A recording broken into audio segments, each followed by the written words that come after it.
Allah Allah Allah Allah Allah Allah Allah Allah Allah Allah Allah Allah Allah আমার প্রথম বর্ষের ছাত্রছাত্রীবৃন্দ, আশা করি ভালো আছো। আমরা আজকে যা পড়ব তা হচ্ছে প্লাস্টিড। এটাও তোমাদের পুরাতন পড়া, তোমরা 9-10-এ পড়ে এসেছো। আমি আবার রিমাইন্ড করিয়ে দিচ্ছি যে প্লাস্টিড বলতে কি বুঝি। দেখো, সাইটোপ্লাজমে উপস্থিত দ্বিস্তরী ঝিল্লি দ্বারা আবৃত বর্ণযুক্ত হতে পারে বা বর্ণহীন কোষ অঙ্গাণু বিভিন্ন আকৃতি বিশিষ্ট হয়ে থাকে। খাদ্য সংশ্লেষ করে, খাদ্য সঞ্চয় করে ও বর্ণ গঠনে সাহায্য করে যে অঙ্গাণু, সে অঙ্গাণুকেই বলা হয় প্লাস্টিড। এই যে বৈশিষ্ট্যগুলা, এই বৈশিষ্ট্যগুলা প্রেজেন্ট যে অঙ্গাণুগুলাতে, সেগুলাকেই বলা হয়েছে প্লাস্টিড। ঠিক আছে, প্লাস্টিডের সংজ্ঞাটা আমরা জেনে নিলাম। এরপরে আসো প্লাস্টিডের প্রকারভেদ। দেখো, প্লাস্টিডকে 3টি ভাগে ভাগ করা হয়েছে। একটি হচ্ছে লিউকোপ্লাস্ট, ক্রোমোপ্লাস্ট এবং ক্লোরোপ্লাস্ট। এটা তোমরা আগে থেকেই জানো।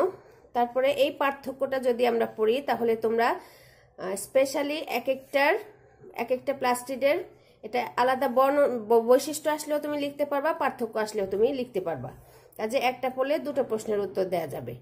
তো আমরা এটা দেখি যে লিউকোপ্লাস্ট, ক্রোমোপ্লাস্ট এবং ক্লোরোপ্লাস্টের বৈশিষ্ট্য কি, অথবা এদের মধ্যে পার্থক্যগুলো কি কি।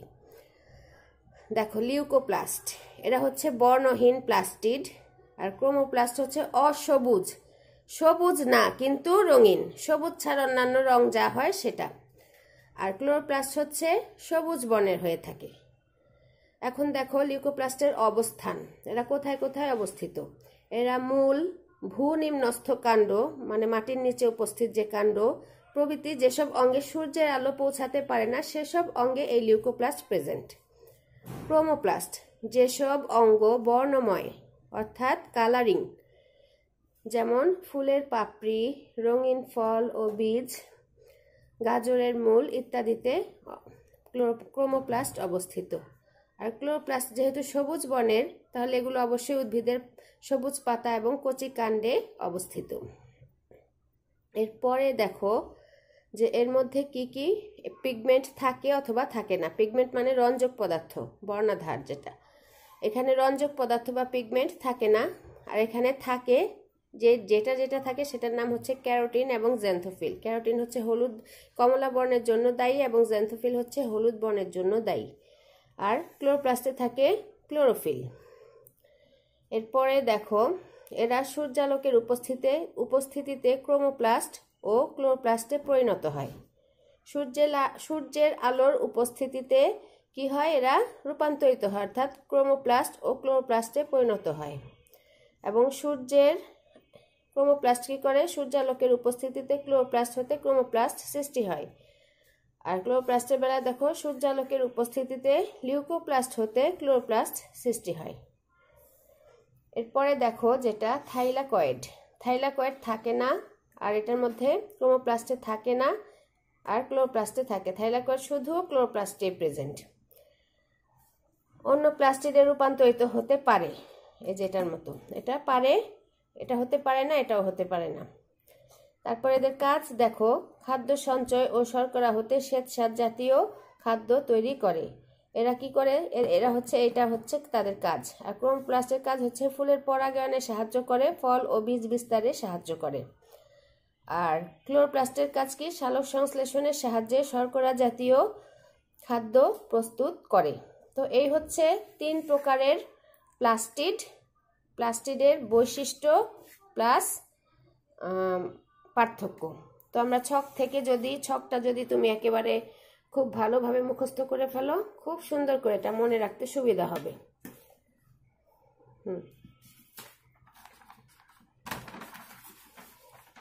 এরপরে আমরা দেখব সেটা হচ্ছে ক্লোরোপ্লাস্টের গঠন। দেখো, ক্লোরোপ্লাস্টের গঠন যদি দেখি, ক্লোরোপ্লাস্টের গঠন, তাহলে দেখো এই চিত্রটা আগে দেখো। এটা হচ্ছে একটা ক্লোরোপ্লাস্ট। তাহলে ক্লোরোপ্লাস্টটা কি, ও যে প্লাস্টিকের 3 নাম্বার যে ক্লাসিফিকেশনটা, 3টি প্রকারভেদের মধ্যে 3rd নাম্বার হচ্ছে ক্লোরোপ্লাস্ট। সেই স্পেশালি ক্লোরোপ্লাস্টের গঠনটা আমরা এখন দেখব। আর এই হচ্ছে তার চিত্র। দেখো, এই চিত্রের মধ্যে 2টা স্তর বিশিষ্ট ক্লোরোপ্লাস্ট, এরা গোলাকার ডিম্বাকার বিভিন্ন শেপের হয়ে থাকে এবং 2টা স্তর, এই একটা বাহিরের স্তর, একটা হচ্ছে ভিতরের স্তর, যেটাকে বলা হয় বহিঃস্তর, আর ভিতরটা হচ্ছে অন্তঃস্তর, এবং 2 স্তরের মাঝখানে যে স্পেসটা সেটাকে বলা হয়েছে পেরিপ্লাস্টিডিয়াল স্পেস। তারপর এখানে থাকে ফ্রি রাইবোজোম, আর এর মধ্যে যে জেলির মতো থকথকে অংশ সেটাকে বলা হয় স্ট্রোমা।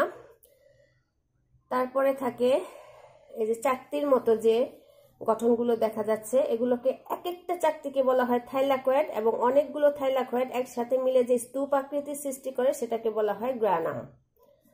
এছাড়া থাকবে হচ্ছে গোলাকার ডিএনএ, শ্বেতসার দানা এবং তেল বিন্দু। এছাড়া একটা গ্রানাম চক্র আর একটা গ্রানামের সাথে যে নালী দ্বারা যুক্ত থাকে সেগুলোকে বলা হয় স্ট্রোমা ল্যামেলা। এই হচ্ছে তার চিত্র ক্লোরোপ্লাস্ট। এবার দেখি এই ক্লোরোপ্লাস্টের যে গঠন, সেই গঠনটা কি কি। দেখো, আবরণী ঝিল্লি 1 নাম্বার। প্রতিটি ক্লোরোপ্লাস্টে লিপিড ও প্রোটিন দ্বারা একটি দ্বিস্তরী একক আবরণী ঝিল্লি থাকে, যেটা আমরা যে চিত্রে দেখলাম 2টা স্তর। এই 2টা স্তর কি দ্বারা তৈরি? প্রোটিন এবং লিপিড দ্বারা। ঝিল্লিটি আংশিক অনুপ্রবেশ্য বা সেমি পারমিয়েবল, এবং এটিতে ফসফোলিপিডের পরিবর্তে গ্লাইকোসিল গ্লিসারাইড থাকে। 2টি ঝিল্লির মাঝখানের স্থানকে পেরিপ্লাস্টিডিয়াল স্পেস বলা হয়। এই যে 2টি ঝিল্লির মাঝখানে পেরিপ্লাস্টিডিয়াল স্পেস। বহিঝিল্লি মসৃণ ও ভেদ্য, এবং এর মধ্যে পোরিন নামক প্রোটিন থাকে বহিঝিল্লি। আর আবরণটি ক্লোরোপ্লাস্টের অভ্যন্তরস্থ নানাবিধ বস্তু সমূহকে রক্ষা করে। বাহিরের যে আবরণটা কি করে? এর ভিতরে যে অভ্যন্তরে যে নানাবিধ বস্তু থাকে সেগুলোকে রক্ষা করে, এবং ক্লোরোপ্লাস্টের ভিতরে বাহিরে নানাবিধ বস্তুর যাতায়াত নিয়ন্ত্রণ করে। বহিঝিল্লি এন্ডোপ্লাজমিক রেটিকুলামের সাথে এবং অন্তঃঝিল্লি থাইলাকয়েডের সাথে যুক্ত থাকে। বহিঝিল্লিটা কার সাথে যুক্ত থাকে? এন্ডোপ্লাজমিক রেটিকুলাম, এবং অন্তঃঝিল্লিটা থাইলাকয়েডের সাথে যুক্ত থাকে। বহিঝিল্লি অন্তঃঝিল্লি অপেক্ষা অধিক ভেদ্য, এবং অন্তঃঝিল্লির সাথে বিভিন্ন প্রোটিন যুক্ত থাকে। এই হচ্ছে ক্লোরোপ্লাস্টের আবরণীর বৈশিষ্ট্য। এরপরে সেটা হচ্ছে স্ট্রোমা। স্ট্রোমা মানে কি? দেখো চিত্রের মধ্যে এই যে আবরণীর ভিতরে যে জেলির মতো থকথকে অংশ, ম্যাট্রিক্স যেটাকে আমরা সাধারণত বলি, এটা ক্লোরোপ্লাস্টের বেলা এটাকে বলা হয়েছে স্ট্রোমা। এবার দেখি স্ট্রোমার বর্ণনা।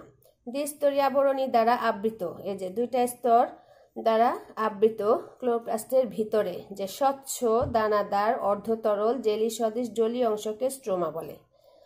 এটি লিপোপ্রোটিন দিয়ে গঠিত, লিপিড এবং প্রোটিন। এতে গ্লুকোজ তৈরির এনজাইমও থাকে। এর ম্যাট্রিক্সে অবস্থিত ডিএনএ প্রধানত চক্রাকার ও দ্বিতন্ত্রী। এই যে এর ম্যাট্রিক্স মিন্স স্ট্রোমা। এখানে যে ডিএনএ থাকে সেটা হচ্ছে চক্রাকার অর্থাৎ গোলাকার এবং দ্বিসূত্রক। এই হচ্ছে স্ট্রোমা।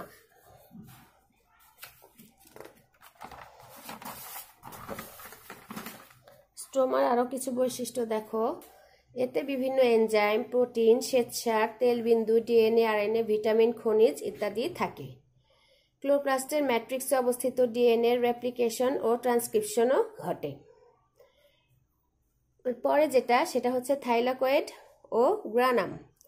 থাইলাকয়েড তো বললাম চিত্রের মধ্যে যে এক একটা চাকতি ছিল, সেই সিঙ্গেল চাকতিকে বলা হয়েছে থাইলাকয়েড, এবং সিঙ্গেল থাইলাকয়েডগুলো একসাথে একের উপর এক বসে বসে যে চক্র সৃষ্টি করেছে সেটাকে বলা হয়েছে গ্রানাম। এবার দেখি বর্ণনা। স্ট্রোমার মধ্যে কতগুলো চাকতির মতো বস্তু সহযোগে 40 থেকে 60টি ঢাকের মতো গঠন দেখা যায়। এরকম এক একটি গঠনকে গ্রানাম বলে। বহুবচনে বলা হয় গ্রানা। সিঙ্গেলটাকে মানে একটা চক্রকে বলা হয়েছে গ্রানাম, আর অনেকগুলা যদি থাকে সেগুলাকে বলা হয়েছে গ্রানা বহুবচনে।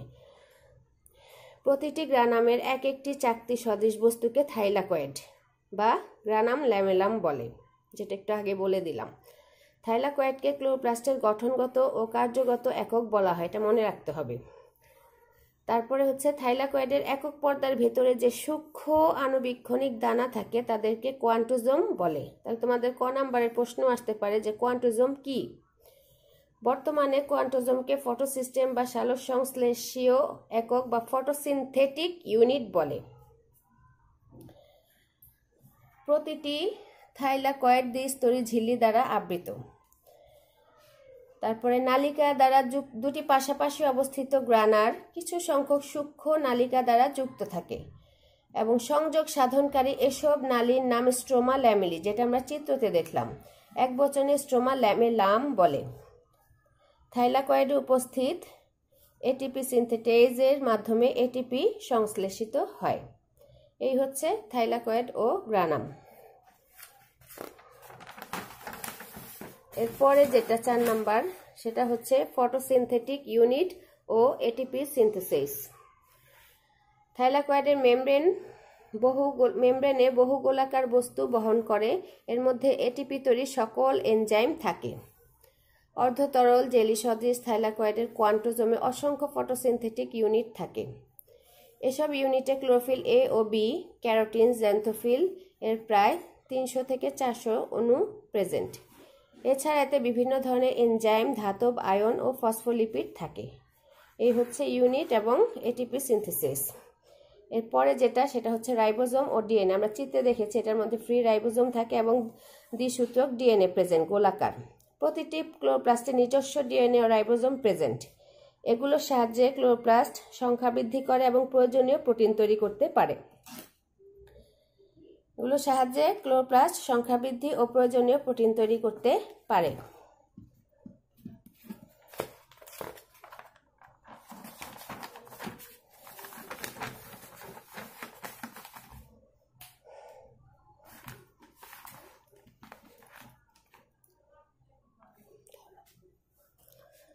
এরপরে দেখো রাসায়নিক উপাদান।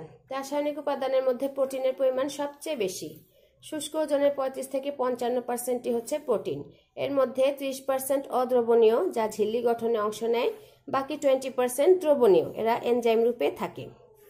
ক্লোরোপ্লাস্টের শুষ্ক ওজনে 10 থেকে 20% হচ্ছে লিপিড। এছাড়া এতে কোলিন, গ্লিসারল, ইথানল ইত্যাদিও থাকে। রঞ্জক পদার্থ হিসেবে 75% ক্লোরোফিল এ, 25% ক্লোরোফিল বি, সামান্য ক্যারোটিন ও জ্যান্থোফিল থাকে। এগুলো হচ্ছে পিগমেন্ট।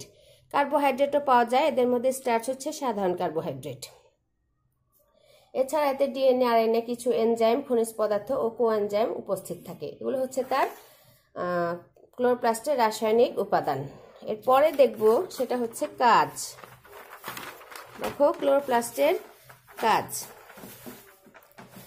ক্লোরোপ্লাস্টের প্রধান কাজ হচ্ছে এটি শর্করা জাতীয় খাদ্য তৈরি করে। এজন্য একে কোষের রান্নাঘর বা কিচেন অফ সেল বলা হয়। এটা কিন্তু তোমাদের খ নাম্বারে আসে যে কোন অঙ্গাণুকে কিচেন অফ সেল বা রান্নাঘর বলা হয়। ক্লোরোপ্লাস্টের গ্রানা অঞ্চলে সালোক সংশ্লেষণের আলোক পর্যায়, গ্রানাতে আলোক পর্যায় এবং স্ট্রোমা অঞ্চলে অন্ধকার পর্যায় ঘটে।